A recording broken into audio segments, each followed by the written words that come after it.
There is power in being the victim, right? I mean, you get in an argument with your spouse, and the first person to cry, who's the victim, oh my God, suddenly there's like some sort of moral power in that. It can shut down an argument. How is Vladimir Putin using this? There's been some public speculation about this by people in the psychology business, and so I thought we'd check in with our resident expert, Dr. Justin A. Frank, MD. He's a psychoanalyst and clinical professor at the Department of Psychiatry and Behavioral Science at George Washington University. He's the author of Trump on the Couch, Obama on the Couch, Bush on the Couch. And his Twitter handle, which is the best way to follow him, is Justin Frank, MD, spelled just like it sounds.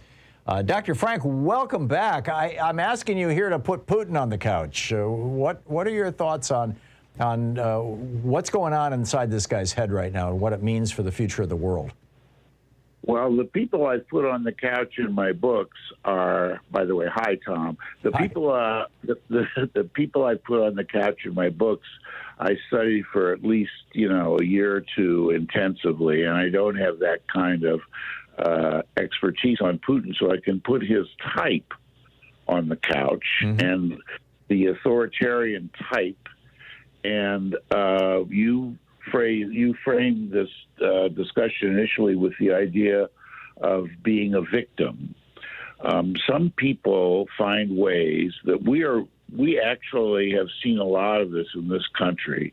Trump has claimed himself a victim.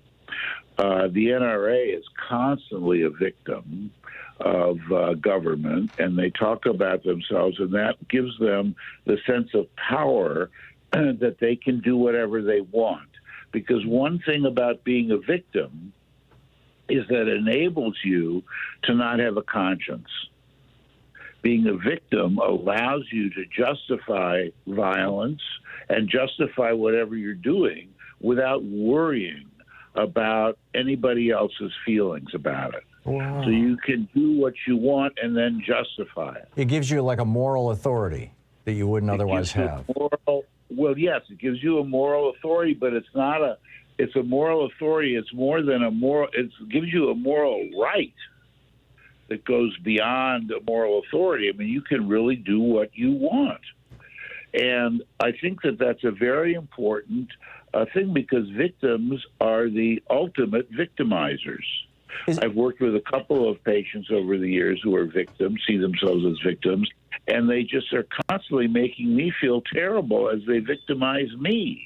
Wow. And I think that's one of the things that Putin, if you're talking about him as a professional victim, and Trump was like that, he always said people were out to get me. He would, look at Saturday Night Live. He's a victim of everything, from Saturday Night Live to Hillary Clinton to anybody. He would search for victimizers and to see himself as a victim as a way of justifying being amoral and not and being able to do whatever they want. I see this working on a macro level and a micro level. On the macro level, it would be like you, the middle class out there who have been screwed by 40 years of Reaganomics, you're actually the victims of brown people coming across the border from South America or Central America and Mexico. Which was, Donald Trump's opening sales pitch for his candidacy for president. Telling people that they're victims. So you've got this giant victimhood, and that's presumably what Putin is playing out. And then on the micro level, at the individual level, like when Steve Bannon gets arrested for running a scam on the, and taking millions of dollars from people, who thought they were contributing money to build a wall, and then claims that he's the victim of the federal prosecutors in a witch hunt. Do I have that right? You have it exactly right. And in fact, what you just said about the first category, the macro level, is positively brilliant, because this is an example where you can, if once you see yourself as a victim, like we, the middle class, have been the victim of Reaganomics, which I think is the case, you can then switch to a different victimizer. And that's the brown people coming across the border.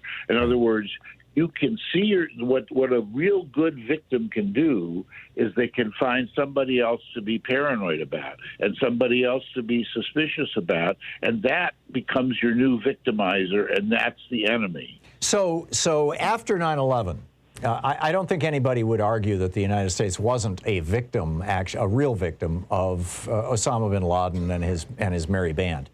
But Correct. after 9/11, George W. Bush and Dick Cheney and the criminals in their administration, Brett Kavanaugh and John Yoo and Jay Bybee, who all said, "Oh well, now that we're victims, it's justified to torture people. It's justified to interrogate people with violence to the point that some of them die. It's justified to take a foreign base down in Guantanamo that has no legal standing in the United States and use it as a prison. It's justified to completely ignore the Constitution because we're victims."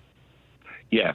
So you can throw morality, concern about a victim, about somebody you're hurting, any kind of empathy, any kind of concern. You can throw that stuff out the window.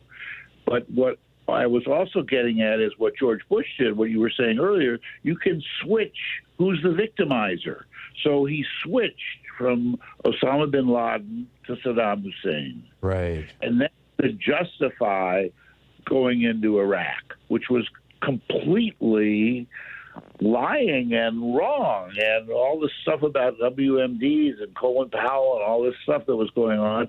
These people were really lying and switching a victim so they can now justify by connecting Osama bin Laden with Saddam Hussein, and then you can go right in. And it really does allow you to justify not just torturing people you've captured and doing all of those things like in Guantanamo and various other things you've talked about. It also allows you to pick your own target. So in the I'm sorry, finish your thought. You go ahead. So in the context of both the micro victimization, I'm the victim of my wife yelling at me or whatever. I mean, relationships from the micro to the macro. Vladimir Putin claiming that he's the victim of NATO. How do you rebut somebody who's playing the victim card most effectively? Well, you don't. You don't, because when you play the victim card, you have more cards than the other side. The one thing I've heard people say, I've had people come to me and try to play victim, and my response, I'm not necessarily proud of this, but throughout my life, my response is to say, no, I'm a bigger victim, right? Right. You think that's terrible? What happened to you? Here's what happened to me. It's like what Mel Brooks said, people say when I was a kid we didn't have shoes, all that, and Mel Brooks once said when I was a kid we didn't have feet. Right, exactly. Raise the ante. The ultimate victim. How can you beat that? I'll see your victim and raise it. Right. I'll be the victim and raise you one. Now, the other thing, though, that's important about Putin, which is that he's a victim of NATO. He's a victim of America, really, because we in 89 and 92 and all that stuff, when the Iron Curtain came down, he really sees our country as dismantling Russia. And in some ways, Reagan kept saying that's what did it. And, other people have different points of view. But the point is he's a victim, and he's been nursing his victimhood for a long time. One of the things that's important that people in my field, especially psychoanalysts, I'm in a very limited field in that sense, so we don't read much about Abraham Maslow. I don't know if you know him. I have read a lot of Maslow's work, and I love his hierarchy of human needs. Yes. Well, that was his seminal work. Well, it was. And he also had a thing on the authoritarian personality. Yep. Interesting to mention him just now because he was also Ukrainian. I didn't know that. He was of Ukrainian I didn't know that descent. Either.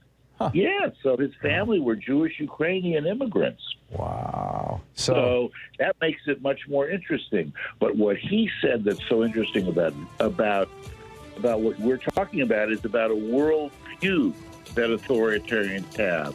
And they developed that as children, and that's very similar to Trump's worldview, that the world is a jungle and it's kill or be killed, and you have to be powerful. And they're victims.